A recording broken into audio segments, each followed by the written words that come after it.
10 years of rejection, 10 years of humiliation, and finally death in an explosion. I opened my eyes again, only to find myself back on the night my destiny began. Moon Goddess designated me as Alpha Scott's partner, roaring in public. I will never take such a weak human. This time, I will not love on my knees. I raised my head and spoke coldly. I demand severing ceremony. You want to marry your white moonlight? I will grant your wish. The entire audience gasped.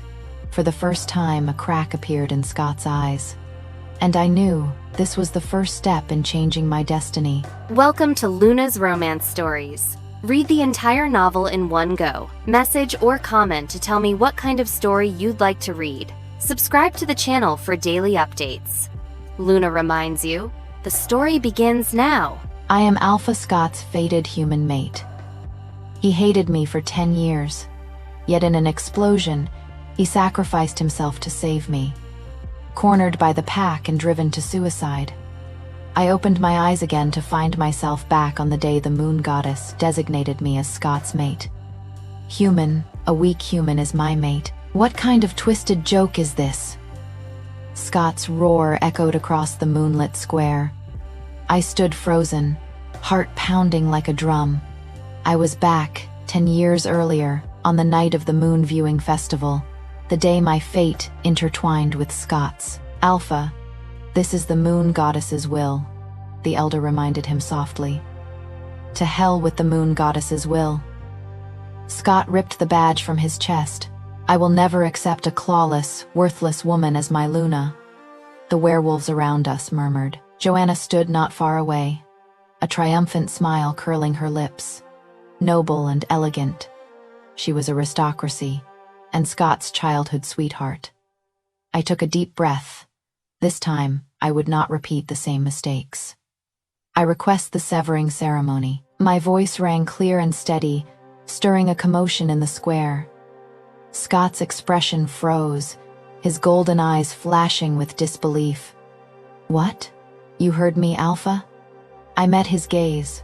I want to sever our bond. I asked the Council of Elders to permit Scott and Joanna to unite, strengthening the pack's alliances. The square erupted in chaos. This was unprecedented. A mate chosen by the Moon Goddess herself, voluntarily demanding to dissolve the bond. Ha! Scott laughed mockingly. I didn't expect you to have some self-awareness. My heart twisted like a knife, but I held back tears. I remembered the Moon Goddess's words. On the day of rebirth, you must rectify the 3 great regrets of your past life to change your fate. But rebirth always comes at a cost. First regret, marrying Elena. I would grant his wish. The severing ceremony requires preparation, the elder said, frowning. At least 3 days. Then let's not waste time. Scott shot me a cold glance and turned to leave. I instinctively reached out, grabbing the hem of his shirt. Wait. What now? He snapped, spinning back impatiently. Beeb, before we officially sever the bond, can you take me to Skyfall Ridge to see the aurora once? I gathered my courage. This was one of my greatest regrets from my past life. He had never agreed. Scott's brow furrowed, confusion flickering in his eyes. I knew what he was thinking. Why was I so compliant, even initiating the severance, yet making such a request? To my surprise, he nodded. Tomorrow night. Don't keep me waiting. I stood rooted, watching him walk away. You're a foolish girl, a gentle voice said behind me. It was the old shaman, the pack's wise one. Why do you say that? Because your eyes betray you, the shaman said meaningfully. Even if you choose to cut this bond, you still love him deeply. I couldn't deny it. Scott's father has asked me to prepare tomorrow's severing ceremony, the shaman sighed. They've longed for this day, I know. The shaman handed me a wooden box. These are the scrolls and materials for the severing ceremony. Study them carefully. The ritual demands your full focus. Thank you, I said, taking the box. As I left the square, I overheard wolves whispering behind me. She knows her place. A useless thing like her, fit to be our Luna. Alpha and Joanna are a match made in heaven. I quickened my pace, tears finally spilling over. That night, I opened the shaman's box and studied the intricate runes and ritual requirements. Severing ceremony. No, I won't perform the severing ceremony, I murmured. I'll use the alliance blessing ceremony instead.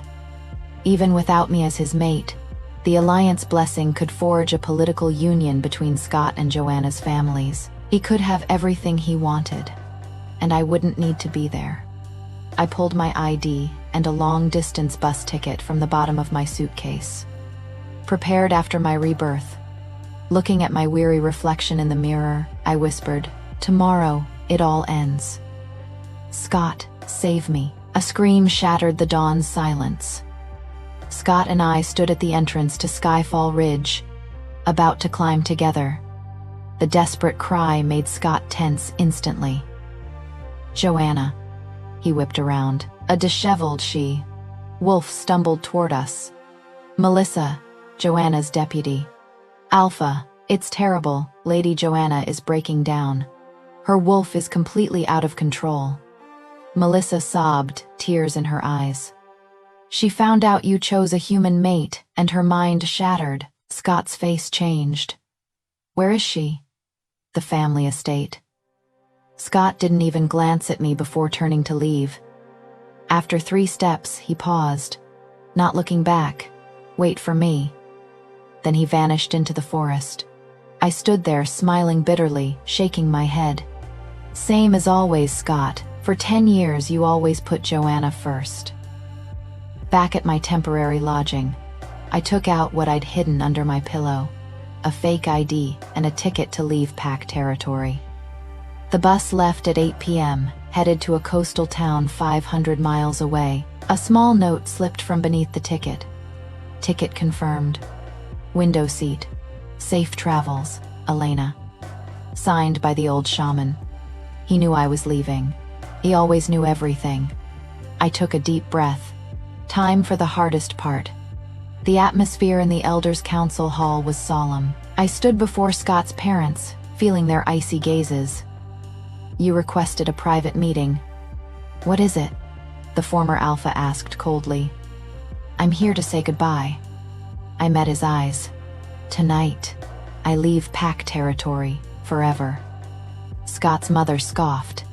"So you finally know your place, but do you think the severing ceremony is so easily completed?" "I'm not here about severance." I shook my head. "I'm here to warn you." "Warn us." Both frowned. "The moon goddess gave me a prophetic dream," I said gravely. "If Scott and I are forced together, in 10 years, he will die horribly in a bloody battle." The room's temperature plummeted. "What nonsense is this?" Scott's father roared.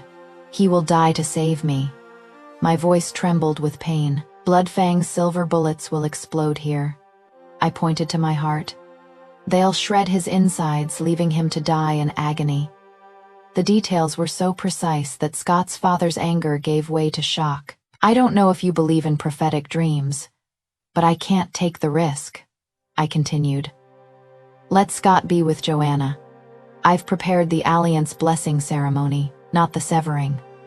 This way, even if they aren't true mates, they can form a strong political bond." Luna, Scott's mother, gripped her husband's hand tightly. "This we can't ignore." "Where will you go?" the former Alpha asked. "As far as possible," I said with a bitter smile. "Let Scott forget this mortal." Leaving the council hall, I felt a weight lift. Second regret. Not defying the elders' arrangements. Rectified. Night fell, and I went alone to Skyfall Ridge. The moon had just risen, silver light spilling like water. This was the time Scott and I were supposed to meet, but I knew he wouldn't come. He was surely still tending to Joanna. "So beautiful," I whispered, gazing at the magnificent aurora.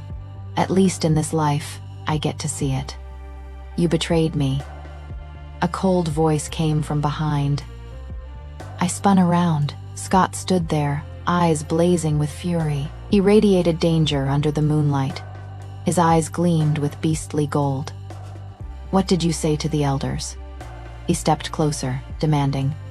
"They suddenly stopped pressuring Joanna's family, and even agreed to the alliance blessing." I stepped back. "I just told them the truth." "Lies," he roared. "Do you know Joanna's state now? She's desperate. She used soul-devouring magic. That's forbidden." My eyes widened in shock. Soul-devouring magic, the dark spell that destroys the caster's soul. Why would she do that? "It's your fault." Scott's eyes burned with hatred. "Your damn stories to the elders drove Joanna to despair. She knows she'll never have me." I was stunned. This wasn't right. If the elders agreed to the alliance blessing, Joanna should be thrilled. Why destroy herself? Scott punched a nearby rock with a deafening crack. "If anything happens to Joanna, I swear I'll make you pay." Under the moonlight, his gaze cut like a blade, piercing my heart. "Tell me," he closed in, hot breath on my face. "How do we save her?" "There's a way," I said, biting my lip, eyes resolute.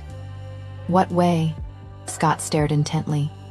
"Soul devouring requires purification. Only a mate blessed by the moon goddess, offering their life essence, can do it," I said calmly, though my heart raced. "How do you know?" Scott narrowed his eyes, suspicious. "The shaman told me." I lied. In my past life, I'd witnessed Joanna suffer the spell's backlash. "Let's go." Scott grabbed my wrist without a word, his grip nearly crushing bone. We raced through the forest to the shaman's cabin. In dim candlelight, the old shaman ground herbs. "Shaman, is it true?" Scott asked bluntly. "Can a human's life essence undo soul devouring?" The shaman looked up, surprise flashing, then at me, expression complex. "Yes, Alpha. But what?"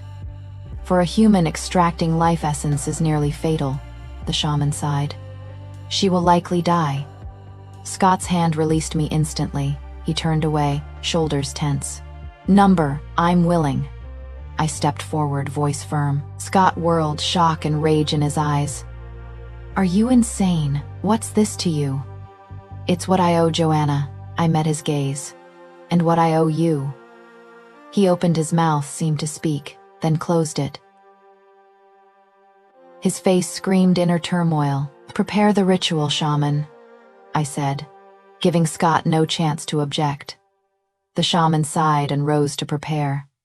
"Alpha, the ritual will be excruciating. Are you sure you'll stay?" Scott didn't answer, but his eyes said he wouldn't leave. An hour later, the ritual site was ready. The shaman drew complex runes on the ground, surrounded by 7 lit black candles. Joanna was brought in, her condition shocking. Skin paper, white, eyes pitch, black, blood crusted around her lips. "Beggin." The shaman gestured for me to lie in the rune's center. Suddenly, Scott removed his leather jacket and covered my eyes. "Don't look." His voice was unexpectedly gentle. "It'll hurt." In the darkness, I sensed him nearby. "I'll endure."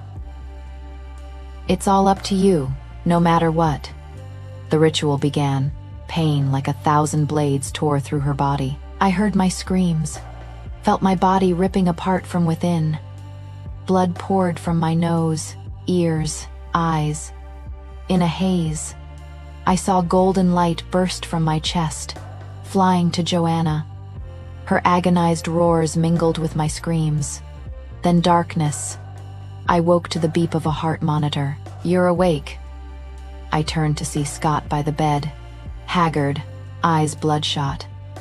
"Joanna," I rasped. "She's fine now," Scott said softly. "Thanks to you." I closed my eyes, feeling profound weakness. My life force was greatly diminished, the cost of giving life essence. "Why did you do it?" he asked. confusion and something unreadable in his tone. "So you owe me nothing," I smiled. "You can be with Joanna without guilt." Scott frowned. "The shaman says you need at least 3 months to fully recover." I was thinking, maybe I can take you to Seattle, best hospitals there, as compensation. His offer stung. "Same as always, guilt, not love." "No need, Scott," I said softly. "I'm leaving." "What?" He shot up from his seat. "We have no debts between us." I met his eyes. "Be happy with Joanna." Scott opened his mouth, but his phone rang. He glanced, face changing. "It's Joanna. She's awake. Go." I turned away. He hesitated, then left. After the door closed, I struggled up, changed clothes. The shaman had prepared everything. Forged discharge papers, enough medicine, tonight's bus ticket. I left a letter for the shaman to give Scott. "By the time you read." But in that moment, I felt only fear. Riley and the kids. Basement, safe. Scott coughed blood. I held them off, but they said, "They'll be back." Derek was already calling an ambulance. "He's lost too much blood. Hospital now." "No," Scott struggled to sit. "Regular hospital can't treat silver wounds." Only then did I see the greenish silver venom at his wound's edge. "You can save him, Elena," Derek said suddenly. "With your gift." I froze. I knew I had some healing ability, but never understood its source or mechanics. And why save Scott? He deserved it, but seeing his pained face, unease stirred deep within. Not love, but duty, pippity, or something more complex. "I don't know if I can," I hesitated. "I know you hate him." Derek knelt beside me, voice gentle yet firm. "But if you let him die, you'll always wonder if a different choice would haunt you." Derek's words hit like a hammer. Yes, I hated Scott, but his death wouldn't erase my pain. It might haunt me forever. "Fine, I'll try." I placed my hand on Scott's chest, closed my eyes, recalling the surge of energy. Nothing. "Focus," I told myself. I remembered the moon goddess's voice. "Great pain and great love are equally powerful. Your heart grows in hate and love." Yes, to escape my past life's shadow, I'd give anything. That intense emotion, that resolve, was my power's true source. Warm golden light flowed from my fingertips, encircling Scott's wound. "What's happening?" Derek stepped back, stunned. "She's healing him." Riley's small head peeked from the basement door, eyes wide with awe. "Elena is the moon goddess's emissary." The golden light grew brighter, filling the room. I felt Scott's wound knitting, his life force returning. Finally, the light faded. Scott's wound was fully healed, leaving only a faint scar. He opened his eyes, staring at me in shock. "You saved me. Why?" "Don't get ideas," I said coldly. "I just didn't want the shelter to become a crime scene." I stood, a new resolve surging. Time to sever my tie to Scott completely, to gain true freedom. "I don't know why you came," I said to Scott. "The mate bond. As long as it exists, Bloodfang will keep hunting us. I'm your weakness." Scott nodded weakly. "I'm sorry for dragging you into this." "Don't apologize." I cut him off firm. "Because I'll end it." Scott's head snapped up, shocked. "What?" "I'm severing our mate bond," I declared, "permanently." "No, impossible." Scott's voice trembled with fear. "Mate bonds can't be broken." The old shaman gave me a talisman. I removed the charm from my neck, etched with a broken chain rune. The moon goddess grants choice to those with strong enough will. "Elena, think carefully," Scott said desperately. "You know what breaking the bond means for an alpha. I'll lose the chance at true love. Never complete a true marking." "I've thought it through," I said coldly. "This is what I wanted from the start, true freedom." Scott closed his eyes in pain. "If this is your choice, it is," I said firmly. I closed my eyes, gripped the talisman, and called to the moon goddess. A silver white beam descended, enveloping me. "Child," the goddess's voice echoed in my mind. "Are you certain?" "Yes," I answered without hesitation. "I won't be bound by fate. I choose my own path, my own love." The goddess was silent a moment. "Your hatred runs deep, yet you possess healing power. Rare indeed." "My power comes from my desire for freedom," I explained. "Healing others makes me feel I'm no longer fate's puppet." "You have rare will, Elena," the goddess said. "This is why I gave you healing. You may choose." I felt power tear from my heart, severing my bond with Scott. Agony ripped through me, but I gritted my teeth and endured. The light faded. A hollow ache filled my chest, then incredible relief.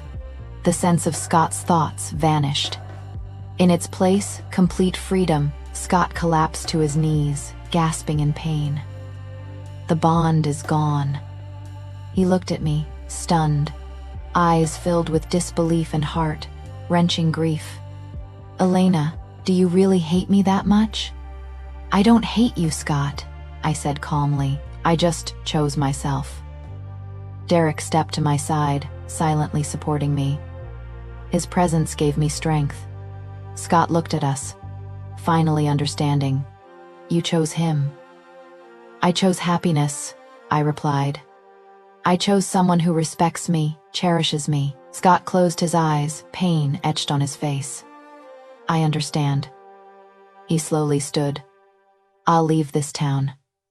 I won't bother you again, thank you," I said simply. Scott reached the door, then paused. "Though this isn't the ending I wanted, I'm still glad I met you, Elena. You taught me what true love and duty mean." His voice held sincere regret and blessing. "May you find true happiness." I didn't reply, watching him leave. I felt no past resentment, only strange calm. Derek gently took my hand. "You okay?" "Better than ever," I answered. 6 months later, my life had transformed free from the mate bond. I finally felt truly independent. The shelter thrived. We even took in supernatural creatures from across the country. My relationship with Derek grew serious. His patience, understanding, and unconditional support helped me slowly open my heart. Learn to trust and love. "What were you thinking?" Derek wrapped his arms around me from behind, kissing my hair. "How much has changed these months?"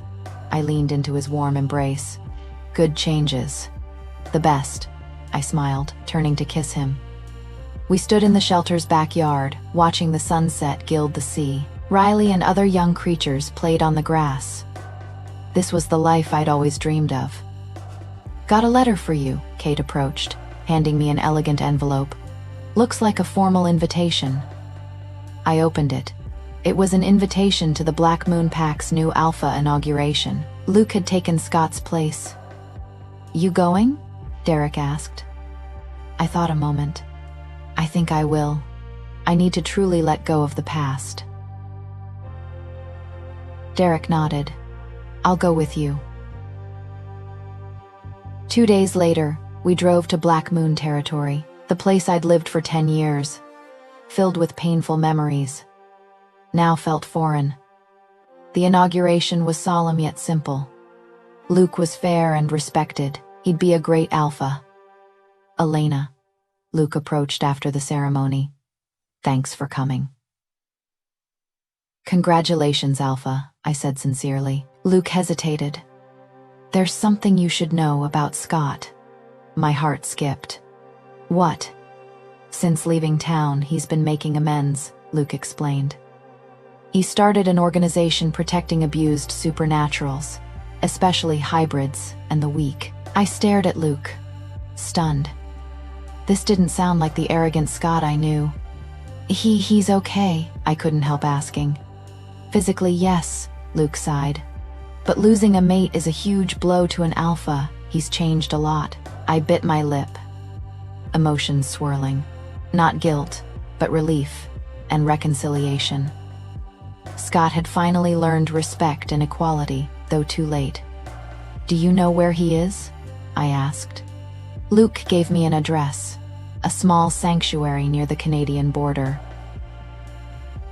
"You going to see him?" Derek asked on the drive back. No jealousy, only concern. "I think so," I said. "Not to rebuild anything, just to say a proper goodbye." Derek squeezed my hand. "I get it. Some things need a decent ending." His understanding reaffirmed my choice. The next day, I drove alone to the sanctuary, a peaceful forest with a simple cabin at its heart. Scott was outside, helping an injured young wolf with rehab. He looked thinner than last time, but his eyes were calmer. He froze seeing me. "Elena?" "Yeah," I nodded. "I heard what you're doing." He gave a faint, almost shy smile. "Just trying to do something meaningful." We walked silently along a forest path. "Why'd you come?" he finally asked. "For a proper goodbye," I said honestly, "to make sure we both truly move on." Scott nodded, understanding in his eyes. "I get it." "You were in so much pain, Scott," I said calmly. "That hatred kept me going, but I don't need it anymore." "You found happiness," he said. Not a question. "Yes, Derek's a good man. He respects me, cherishes me, loves all of me." Scott smiled. Genuine, no pain. "I'm happy for you, Elena. Really." I looked at him, seeing regret and pain replaced by calm. You okay?" "I'm learning to accept reality," he said softly. "Losing the bond hurt, but it taught me to value every life, respect every choice." Relief washed over me. Scott had truly changed. He was no longer the arrogant alpha. Pain and loss had transformed him, helped him grow. "I don't regret breaking the bond." I met his eyes. "But I want you to know, I don't hate you anymore." Surprise flashed across Scott's face, then deep gratitude. "Thank you, Elena. That means a lot." We reached a clearing. Distant mountains glowed purple in the sunset. "Remember Skyfall Ridge?" Scott asked suddenly. "I do." I nodded. It was the pack's sacred site, the cliff I'd leapt from in both lives.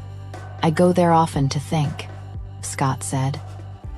"Imagine if I'd chosen differently, but I realized we can't change the past, only learn from it and move forward." His words touched me deeply, not love, but understanding. "I should go," I said. "Derek's waiting." Scott nodded. "He's a lucky man." "I'm lucky too," I smiled. Before leaving, Scott handed me a small wooden box.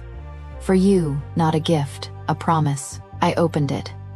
Inside was a delicate wood carving, a deer standing freely in the forest.